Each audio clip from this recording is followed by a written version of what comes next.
오늘 우리에게 주시는 하나님 아버지의 말씀은 사사기 13장 1절에서 사사기 14장 1절에서 9절까지 제가 봉독해 드리겠습니다.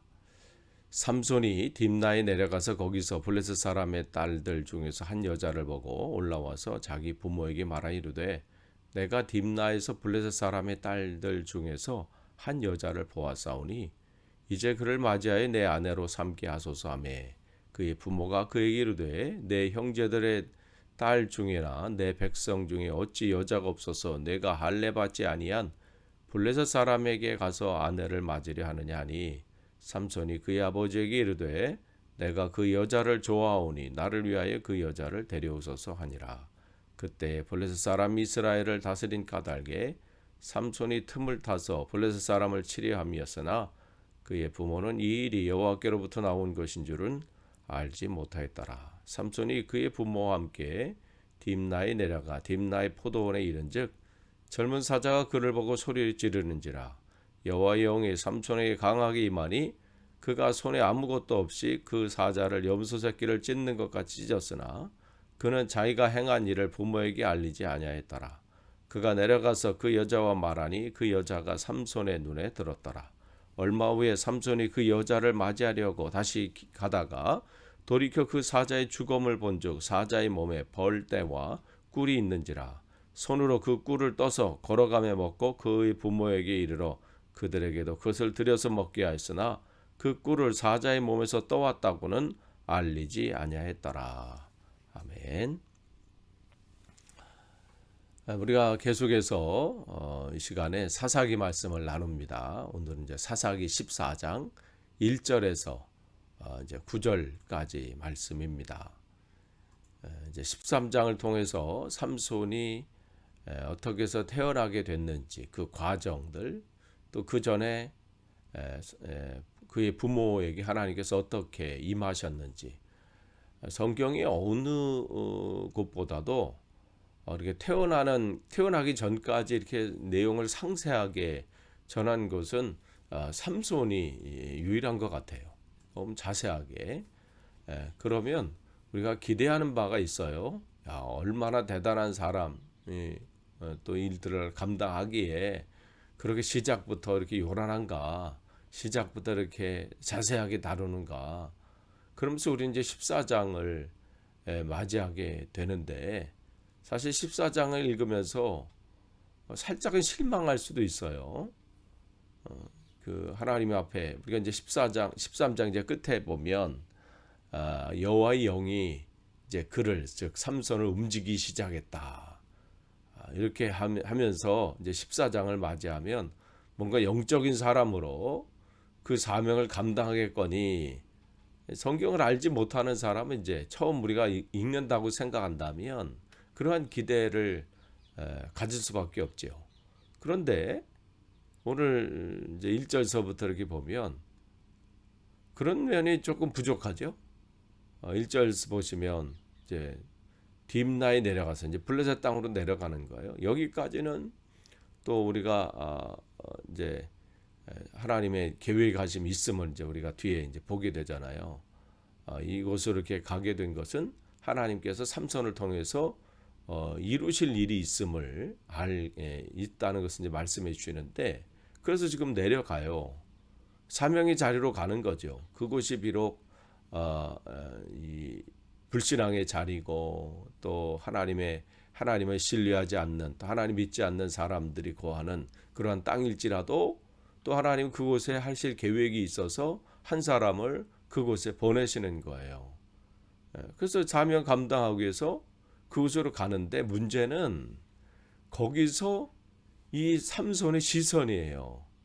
사명의 길로 갔다면 거기에 우리가 주목하고 그 사명을 감당하게 애써야 되는데 뭐예요? 한 여자를 보고 그랬어요.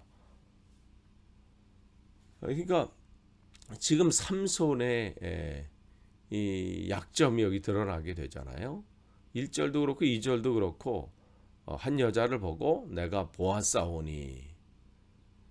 그러니까 지금 믿음의 길을 걸어가는 거예요. 사명을 감당함에 있어서 우리는 어떻게 해요? 그 시선이 믿음의 눈으로 상황을 판단하고 사사는 그런 사람들이잖아요.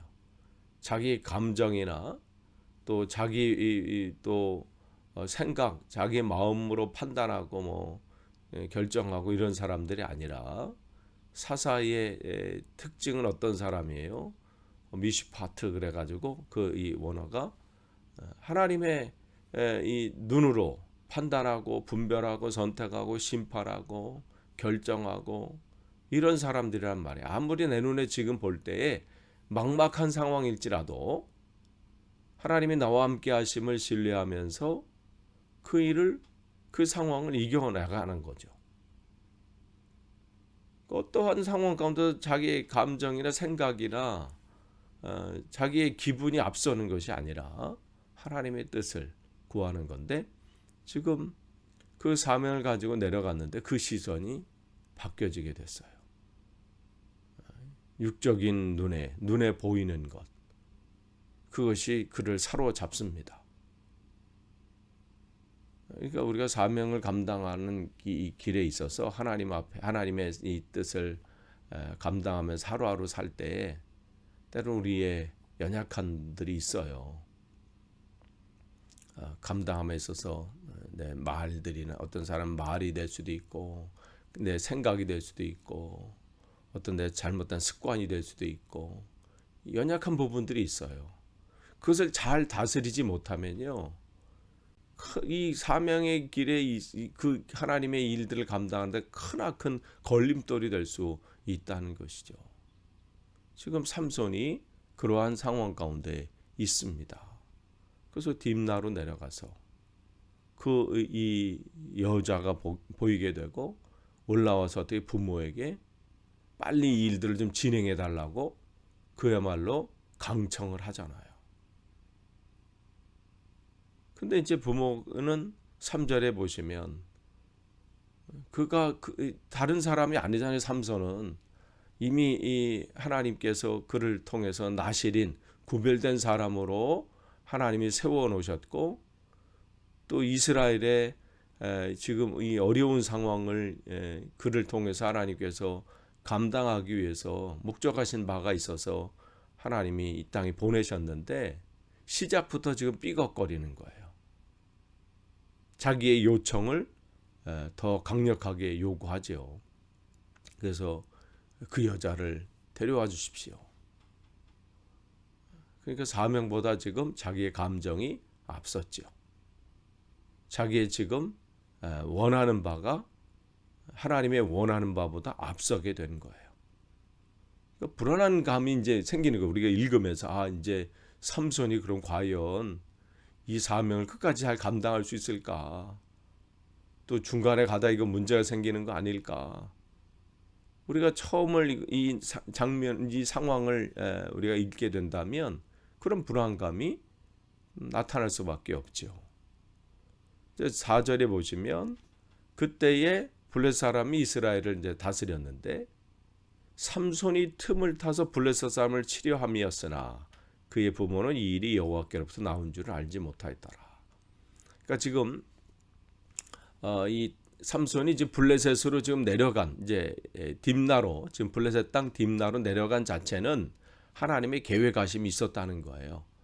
하나님이 이 삼손을 통해서 블레셋 사람을 치려 함이었지만, 그러나 그의 시선은 바로 하나님의 시선으로 고정돼서 그 일들을 감당해야 되는데, 어떻게 아까 말씀드린 대로 이 막중한 사명을 감당함에 있어서 그의 시선이 지금 흔들리고 있다는 것이죠. 우리가 사명을 감당할 때 보면 이 믿음의 길을 걸어갈 때 사단은 끊임없이요, 우리가 하나님의 이 사명을 감당하지 못하도록 우리를 계속해서 유혹합니다. 오늘도 우는 사자와 같이 두루 다니면서 삼킬자를 찾아요. 먹잇감이 돼서는 안 됩니다. 그러면요, 지금 우리가 이제 이 삼손의 이 결과를 우리가 알잖아요. 비참해지는 거예요. 우리가 이제 5절을 보시면 이제 삼손이 이제 부모와 함께 이제 딥나로 내려가서 그 이제 자식을 이기지 못하죠. 그러니까 함께 내려가서 그 일들을 감당하는 거예요. 믿음의 부모였는데 그 아들의 그 고집을 꺾지 못하는 거예요. 그러면서 이제 같이 내려가죠. 그러나 그러한 여정일지라도 하나님은 삼손을 통해서 목적하신 바가 있기 때문에 계속해서 6절에 보시면 그에게 강하게 임하시죠. 임하셔서 그 일들을 이제 감당케 하시는데 이제 계속해서 이제 또 이제 7절에 확실하게 이제 또 내려가서 이제 그 마무리를 지으려고 이제 내려가죠. 내려가서 이제 그 여자가 삼손의 눈에 들더라.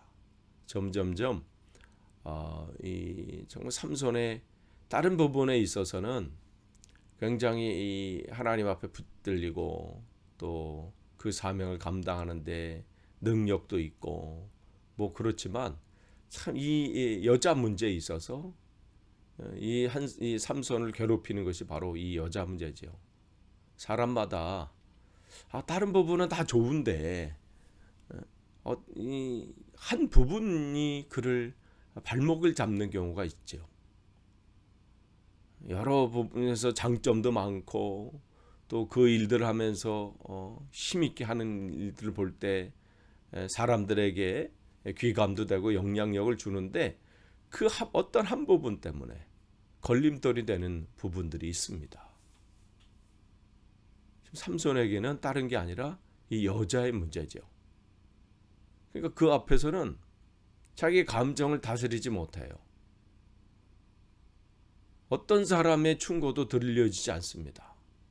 자기가 판단한 대로 행동하는 거예요. 우리들은 어떤가요?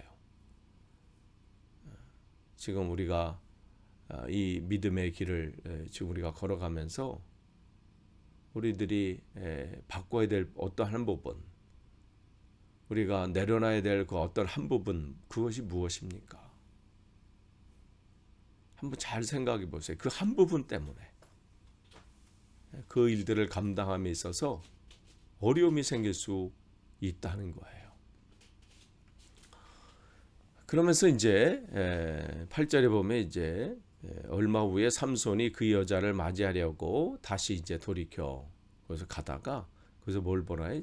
지난번에 자기가 죽였던 그 사자를 보는데 거기에 이제 시신이 죽은 시체가 시신이 있는 거죠. 그럴 때 이제 거기에 이제 꿀이 있는 것을 보고 9절에 보면 꿀을 떠서 그래서 꿀을 떴다는 것은 뭐 고여 있는 것을 그런 의미가 아니라 긁었다는 거예요. 그 시신을 거기 있는 꿀을 긁었다는 것인데 그 시체에 지금 나시린의 이 규정 중에 뭐가 있냐면 시체를 가까이 하지 말라 그런 말씀이 있거든요.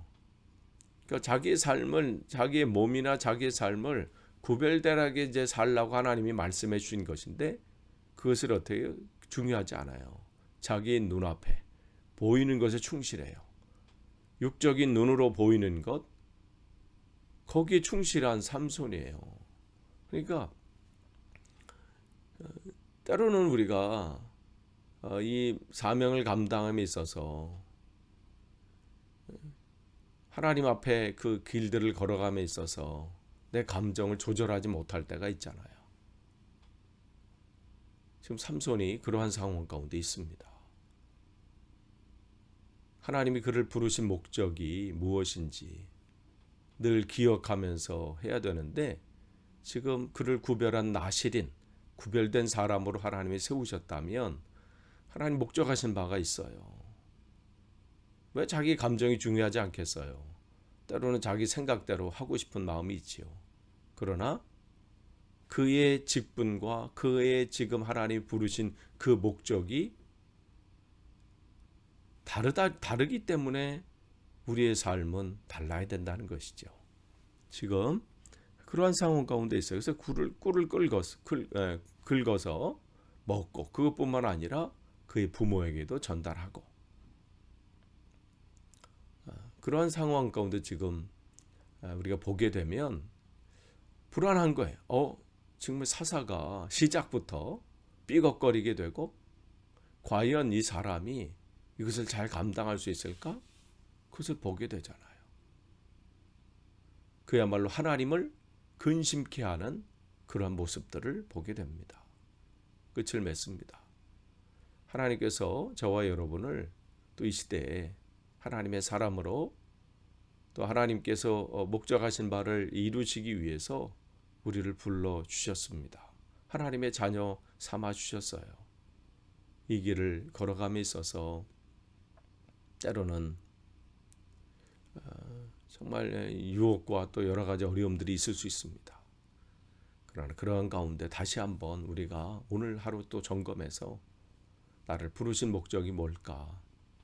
나는 이 길을 지금 어떻게 가고 있는가? 나는 하나님 앞에 기쁨이 되는 삶인가? 아니면 근심이 되는 삶인가?